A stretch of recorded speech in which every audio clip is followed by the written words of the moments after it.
Radhe Radhe everyone, हर हर महादेव। ये मतलब सोमवारी का दिन था, उस दिन का ब्लॉग बचा हुआ है तो वही हम अपलोड कर रहे हैं। ये मेरा फास्ट का दिन है जो कि मैं अपने इस रूम पे ही हूँ।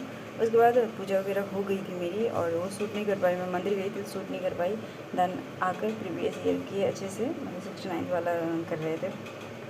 तो मतलब पूजा करने गए थे चामुंडा देवी स्थान पर, लेकिन वहाँ पर मतलब फ़ोन ही ले जाना भूल गई और दैन इतना टाइम नहीं रहता है तो, और शूट करने वाले भी कोई नहीं था तो शूट कर देते।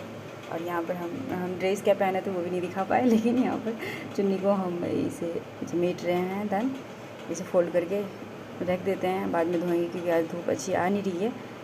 तो और ये शाम का दिन है, मतलब शाम का टाइम है जिस टाइम में हम पूजा करके। और ये हमारे अमरूद जो दिख रहा है ना, इतने गोल गोल से और भी थे सारे, और हम सभी को दे दिए इधर। तो वो सारे हमारे गांव से आए। गांव में मतलब प्लांट वो पेड़ है ना, आपको दिखाई दे कि गांव में है। और ये सब हम ग्रहण करेंगे ठीक है, पूजा मतलब प्रसाद के रूप में। तो इसे ग्रहण करने के बाद ये मतलब नेक्स्ट डे का है, और ज़्यादा मैं वो ले नहीं पाई थी, लेकिन ठीक ही है, उतना ही ख़त्म हो गया था, खाकर सो गए थे। और ये मतलब ये नेक्स्ट डे का है, यानी कि मंगलवार का है। और इसमें है क्या कि ये इसमें ना मतलब मिट्टी के बने हुए हैं ना, मिट्टी के, तो इसको हमने मंगवाया था दही बनाने के लिए। इसमें दही बनाएंगे।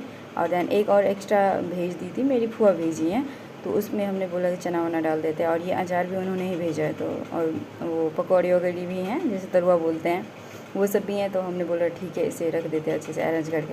और दैन यहाँ पर मैं आंसर राइटिंग वाला जो प्रीवियस ईयर है वो लगा रही थी, और मैंने नोट्स भी मतलब आंसर राइटिंग भी की थी। तो उसमें पटना कलम पढ़ रहे थे, पटना शैली चित्रकला, तो उसको ही रिवीजन कर रहे थे और नोट्स बनाए थे। और ये पता है बहुत बेनिफिट होता है इससे, अगर आप कहीं पर आंसर राइटिंग लिख कर रखे हो और वो रिवीजन करने में बहुत अच्छा लगता है। और जो लिख लेता है ना आंसर राइटिंग, वो भूलते भी नहीं है, क्योंकि मतलब उसमें बहुत ज़्यादा एनालाइज की ज़रूरत पड़ती है, बहुत कंटेंट की ज़रूरत पड़ती है, बहुत ज़्यादा आपको ढूंढना खोजना दिमाग लगाना पड़ता है। तो इसीलिए मतलब बहुत ज़्यादा कंटेंट हो जाता है। तो एक बार लिखने पर आंसर राइटिंग वो भूल नहीं पाते जल्दी।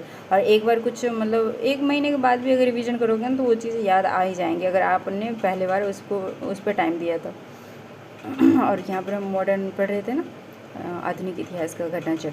और अब जा रहे हैं कि मतलब टाइम हो गया था नाश्ता खाने का, तो चले बनाने सब्जी रोटी बनाकर आ गई थी। फिर पढ़ाई करनी, क्योंकि मतलब चढ़ा भी देते हैं, इधर पढ़ाई भी कर लेते हैं क्योंकि पास में ही है, एक ही घर में मतलब किचन भी हैं और रूम भी हैं। तो ये सही होता है कि मतलब पढ़ाई करते करते, खाना बनाते बनाते पढ़ाई कर लेते हैं। और यहाँ पर सामाजिक धार्मिक सुधार आंदोलन कर रहे थे। तो ये तो बड़ा चैप्टर था, लेकिन मज़ा भी बहुत आता है, बहुत कुछ इसमें है, बहुत सारे फैक्ट हैं जो कि याद करने होते हैं, और काफ़ी याद भी था पहले से। तो मतलब घटना चक्र अभी तो हम कर रहे हैं, बहुत मज़ा आ रहा है घटना चक्र का। ये मतलब घटना चक्र कर रहे हैं, और हिस्ट्री का भी और पॉलिटी का भी चल रहा है मेरा। तो दोनों ही चल रहे हैं, दोनों ही सही सही चल रहे हैं। 3-4 चैप्टर एक दिन कर लेते हैं, 3 दोनों में तो अच्छी खासी मतलब हो रहे हैं। मेरा टारगेट है कि 18 तारीख से, यानी कि राखी के एक दिन पहले ही इन दोनों को कंप्लीट करके फिर हम ज्योग्राफी और वो कर लें। और यहाँ पर मैं थक चुकी थी, मतलब थोड़ा ज़्यादा ही लगता रहता है कि सो जाए, तबीयत भी ठीक नहीं लग रही थी। तो सोचा नहीं, सोने से कुछ नहीं होगा, चलिए करेंट अफेयर की क्लास कर लेते हैं। और यहाँ पर एक मुझे गिट्टी मिल गई थी, पत्थर जैसे गिट्टी बोलते हैं जिसे, तो उससे खेलने लगी थी। बचपन की याद आ गई थी मुझे कि इस तरह से हम खेला करते थे, मतलब गिट्टी लेकर, 5-5 गिट्टी लेकर। यहाँ पर करेंट अफेयर का जो मतलब वो क्लास देखी थी ना अभी, उसी का नोट्स बना लेते हैं, क्योंकि करेंट अफेयर का पढ़ते हुए नोट्स बना लेना और जस्ट ही 5 मिनट में रिवाइज़ कर लेना, 10 मिनट में रिवाइज़ कर लेना ना, बहुत सही रहता है। और रिवाइज़ भी कर लेते हैं, रिवाइज़ भी तुरंत ही हो जाता है। और रिवाइज़ होने पे ना बहुत सारी चीज़ें आपको याद भी होती है। और पता है करंट अफेयर अगर आपको पढ़ने में अच्छा नहीं लग रहा है, या फिर आपका मन नहीं लग रहा है ना, या फिर लग रहा है बोरिंग, या फिर बहुत कुछ, तो पता है इसमें एक ही सोल्यूशन है, आप पढ़िए। आप करेंट अफेयर को पढ़िए, ज़्यादा से ज़्यादा कोशिश करिए कि ज़्यादा से ज़्यादा चीज़ को गेन कर पाएँ। ज़्यादा से ज़्यादा चीज़ जो भी अंतर्राष्ट्रीय राष्ट्रीय जो भी हो रहा है ना, उसकी नॉलेज आप रखिए।